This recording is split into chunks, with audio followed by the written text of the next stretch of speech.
Hello everyone, welcome to Daybreak Stories, a sub-series of Daybreak dedicated to telling what happens behind the scenes and on set of the talk show. So let's get started.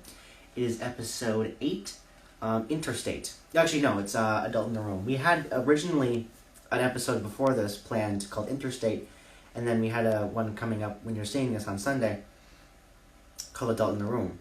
The issue is that they're the same topic. Like, the Interstate and Adult in the Room are the same person. So it doesn't make sense for me to do 2 episodes that would be so short because it's the same topic. So I just combine them into an episode. So this is episode 8, Adult in the Room. I like the name more than Interstate. I've been trying with Daybreak Stories to have fun titles for the shows. So an upcoming episode will be 1, 2, 3 Switch. I switch with Kraaijvanger for hosting. I Need a Break, Reinventing. Like, there's a bunch of fun titles that I did. So let's get started with this story. Now, we've had only 2 adults ever come on Daybreak. One is Hannah Coulette.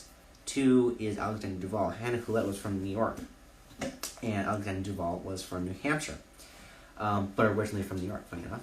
So the first guest that we had on Daybreak who was an adult was Alexander Duvall. Now, Alexander Duvall was a writer, and she was actually talking about her most recent book on the show. And I actually presented this, I think when I was talking about YouTube and editing, I just used it for an example. But this is what her book was. I Was Not Who You Were Promised. It's actually, the storyline is very interesting. So if you want to see what the book is about, please go take a look at that episode. It's on YouTube. There'll be a link in the description, and I'll put a little the image on YouTube on the screen right now. So Alexander Duvall wrote this book. She came on the show, talk about it. And that was the first time where my questions were more mature questions, in that if you've watched Daybreak a number of times, the trend is like with someone, so how'd you get interested in this? What's your experience? Did you like it? Doing anything else? Like, that's basically all I ask.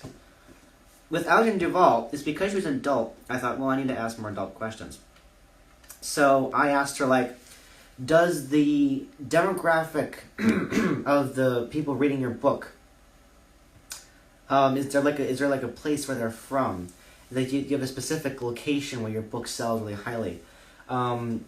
What's the price range? Like, how do you sell on multiple platforms? Like, the questions are more mature, because she is more mature than many of my other guests. Not to say that my guests aren't mature, it's that she is an adult, and I'm not going to ask her, how'd you get interested in it? Do you like it? Is it fun? Like, it's just not. She's an adult, so she was willing to come on the show. I'm going to give her a reason to come on the show.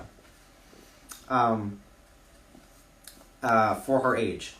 So that was the first time I asked those kind of questions. I did the same, and when I had the second adult guest on, I did the same thing. I had Hannah Coulette on, she was a nurse.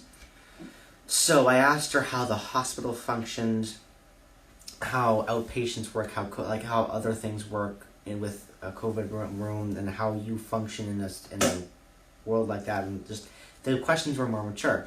And I had 2 guests that episode. I had Hunter Richards and I had Hannah Coulette. And if you watched them, Hunter, I'm like, how'd you get interested in track? How'd you get interested in this? With Hannah, I was like, how do you function in the COVID-19 wing with other illnesses and ailments? And, like, how do you do it? So, like, you can see the difference there. But with Alexander Duvall, there's a number of firsts in that episode. It's the first time I had an adult. It's the first time we had a guest that was not from Massachusetts. It was the first time it was a planned one guest show. There was one time before where we had an accidental one-time show, and that was with Kraaijvanger. I think. Yes. I think.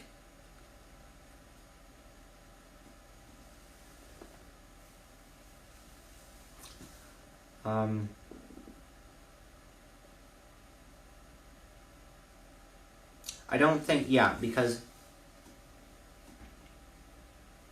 I will correct it in editing if I'm wrong here, but I think that she came before. If not, I'll put it in editing and say she came after, but I'm 95% sure Riley Kraaijvanger had an episode where she accidentally had to go the full 45 minutes because the second guest did not show up because it was sleeping. And we talked about that in a previous episode of Daybreak Stories called Sleeping Habits. But so in terms of the first planned one guest. So there was no two guests. Usually it's two guests, but this time it was like, she's an adult. This is a complex topic. Let's go the full 40-minute interview, 5-minute game. So it's a full 45 minutes to talk about it. And it turned out really well. That was a really good episode. It was not one of the most watched episodes, but it was watched. I think it's maybe probably mid-ranged in views, but again, the views don't matter. I had a wonderful time. It's writing their book. I offered to come back on the show because it was very fun for me. One of my favorite moments of Daybreak is on there. So if you look on the YouTube channel on the Daybreak, my favorite Daybreak 2020 moments reel thing. There's a moment where she's impersonating. We were talking about me being comma happy. When I write, I use too many commas, as a lot of people do. And so she was explaining why that wouldn't work in speech. So I think she was trying to impersonate William Shatner. Yeah, she was like, you're gonna end up sounding like William Shatner really fast. And then she moved towards the door. But yeah, so if you want to see that, go look on that. I think it's probably halfway through. Because she was in season 3. Because she was on the YouTube channel, and I know it was in season 4, so it must have been season 3. Yeah, it was a really good time. I didn't really learn a ton in terms of how to function Daybreak, how Daybreak would function after that. Like, some episodes are very memorable, and that they changed the way Daybreak worked. That would be episode 2 of season 1, the season 2 finale with TJ Bonica. Like there's a few episodes which changed how Daybreak functioned, and it's not one of them, but it's one of the best Daybreak episodes. Probably up there with the first episode, the season 1 finale. That was really fun. All the TJ Bonica episodes, he's a blast to have on the show. The flipped interview with Riley Kraaijvanger, that was incredibly fun. The season finale of Daybreak, the whole thing, the 2020 finale, that was a really fun episode. Yeah, so it's a really good episode. I'll include a link to the episode in the description of the video, so if you want to go take a look at it, please do. And go buy her book. I think the link to her book is in the description of the episode, and I'll link the episode to the description of this video, so you'll have to click like twice to get to it, but it's fine. Or go on the YouTube channel and look for it yourself. It would be under season 3, or just Daybreak 2020, or it'd be under first edition or season 3. Yes.